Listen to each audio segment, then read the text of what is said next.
Samajwadi party ने collectorate स्थित Ambedkar park में बाबा साहेब भीमराव अंबेडकर के महापरिनिर्वाण दिवस पर श्रद्धांजलि अर्पित की। सपा विधायक, नेता और कार्यकर्ताओं ने अंबेडकर जी की प्रतिमा पर माल्यार्पण कर उन्हें नमन किया। इस अवसर पर उत्तर प्रदेश अनुसूचित जाति अनुसूचित जनजाति बेसिक शिक्षक कल्याण समिति द्वारा आयोजित एक गोष्ठी में अंबेडकर के जीवन दर्शन और भारतीय संविधान पर चर्चा हुई। गोष्ठी में विधायक दुर्गा प्रसाद यादव ने कहा कि अंबेडकर जी बहुआयामी व्यक्तित्व के धनी थे, जिन्होंने देश की आजादी के साथ साथ सामाजिक और आर्थिक लड़ाई भी लड़ी। विधायक अखिलेश यादव और बेचई सरोज ने कहा कि अंबेडकर जी के कारण ही आज गरीबों के बच्चे विधायक और सांसद बन पाते हैं।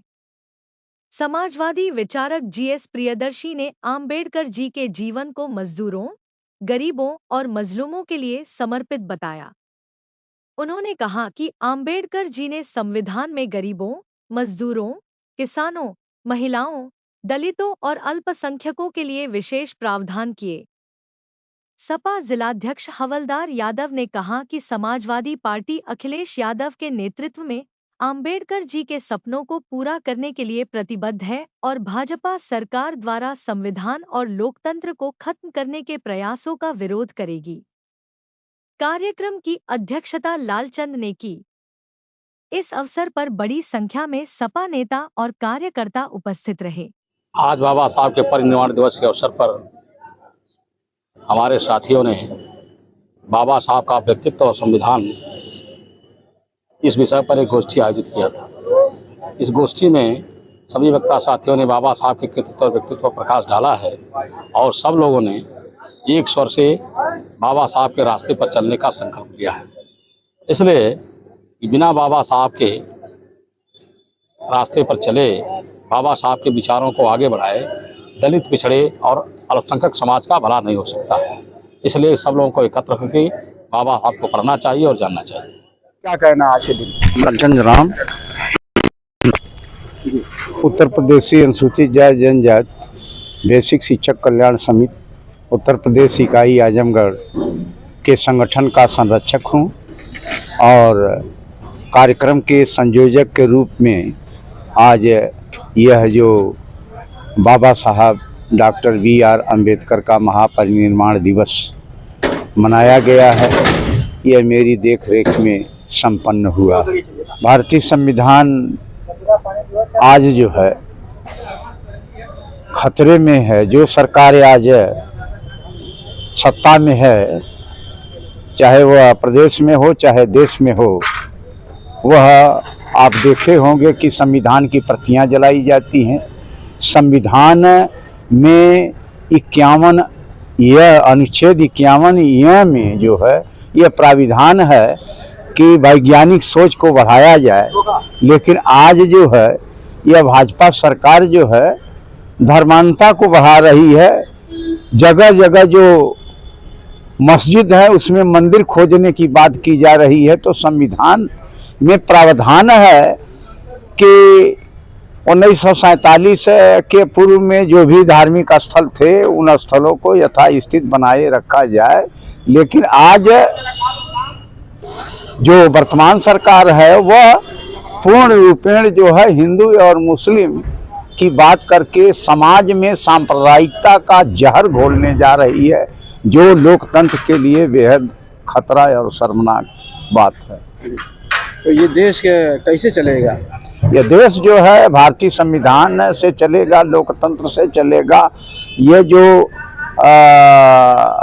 सरकार है जो लोकतंत्र को नहीं मानती है, उसको उखाड़ने के लिए गांव-गांव में लोगों को जाना पड़ेगा। लोगों को संविधान के बारे में, बाबा साहब के विषय के बारे में, जो बहुजन महापुरुष हैं उनकी विचारधारा के बारे में लोगों को जागरूक करना पड़ेगा और सारे लोग एकजुट हो करके इस रामराज की जो सरकार है या मनुवादी जो सरकार चल रही है उसको उखाड़ने का काम करेंगे। क्या आपको लग रहा है कि दलित जो बैकवर्ड हैं, अल्पसंख्यक है, वो जागरूक हैं लोकतंत्र को लेकर, संविधान? अगर वो जागरूक रहते तो वह पहली बात तो वह धार्मिक और सांस्कृतिक रूप से गुलाम हो गए हैं, उनको दोस्त और दुश्मन की पहचान ही नहीं है। इस नाते यह कहा जाए कि ये क्या करेंगे अगर यह दोस्त और दुश्मन की पहचान करते और ये जानते कि हम वाकई में हिंदू नहीं हैं, गैर हिंदू हैं, तो आज यह भाजपा की सरकार नहीं आती।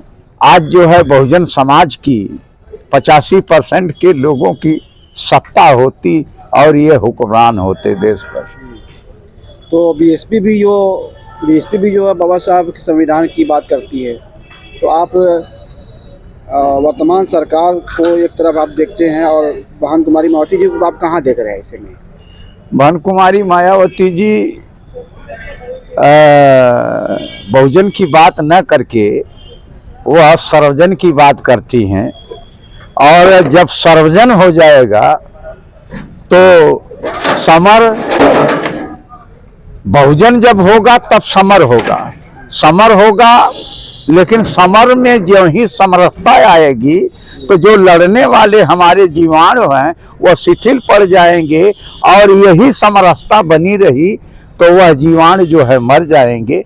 बहन जी जो है हाथी नहीं गणेश है, ब्रह्मा विष्णु महेश है।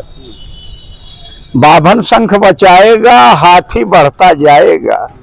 तो जो सर्वजन समाज हो गया, बहुजन था तो बहुजन में दोस्त और दुश्मन की पहचान थी, लेकिन जब ही बहन जी ने सर्वजन किया तो जब सर्वजन हुआ तो आप देख रहे हैं जब से सर्वजन हुआ तब से यह जीरो पर जा रही है। कहीं इनकी एक ठो MP MLA जो है नहीं है। तो कौन सा डर है, कौन खौफ है कि बहन जी जो है सड़क पर नहीं दिखाई दे रही है? असल में जो आप बात कर रहे हैं, बाबा साहब निस्वार्थ, अनवरत और कड़ा संघर्ष। बाबा साहब ने जो है संघर्ष की 3 विशेषता रही है। निस्वार्थ किए, लगातार संघर्ष किए और कठोर संघर्ष किए। तो ज्यों ही जो है सत्ता लोलुपता या धन की लोलुपता आ जाएगी, आप जो है संघर्ष नहीं कर सकते। और बहन जी में भी यही बात आ गई कि अपना धन बचावें कि सरकार देखें। तो कहीं न कहीं बहुजन की ताकत कमजोर हुई है। बहुजन नहीं, अब जो बहुजन रही कहाँ गया? बहन जी तो सर्वजन में हो गई। जी। सर्वजन हो गई तो सर्वजन जो है, सर्वजन में संघर्ष ही नहीं होता है। सर्वजन में कहाँ संघर्ष होता है? बहुजन में संघर्ष होता है। जब जो है चूंकि बहुजन में स्वतंत्रता, समता, बंधुत्व पर आधारित विचारधारा ये बहुजन है, लेकिन जब सर्जन होता है तो परतंत्रता, असमानता और शत्रुता पर आधारित जो विचारधारा होती है, तो इस 36 का आंकड़ा हो गया। कई नवा गण धक्की के धक्का 4 नवा 36। तो 36 जब था तब तक बहन जी बहुजन समाज था, लेकिन जब चुम्मी चुम्मा हो गया, 63 हो गया, तो संघर्ष खत्म हो गया। तो दलितों का सम्मान कहाँ आप देखते हैं? कहाँ दलितों का सम्मान जो है विचारधारा को बढ़ाना चाहिए। जब तक बहुजन समाज की बहुजन महापुरुषों की विचारधारा जन जन में प्रवाहित नहीं होगी, जन जन में आत्मसात नहीं होगी, और यह बहुजन समाज उस विचारधारा पर चलेगा नहीं, तब तक जो है उसका मान सम्मान तो आत्मनिर्भर होने पर न होता है, और निर्भर जब आदमी होता है तो गुलाम होता है। आप हमसे बातचीत कर रहे थे और चैनल के लिए शमीम जराजपुरी आजम।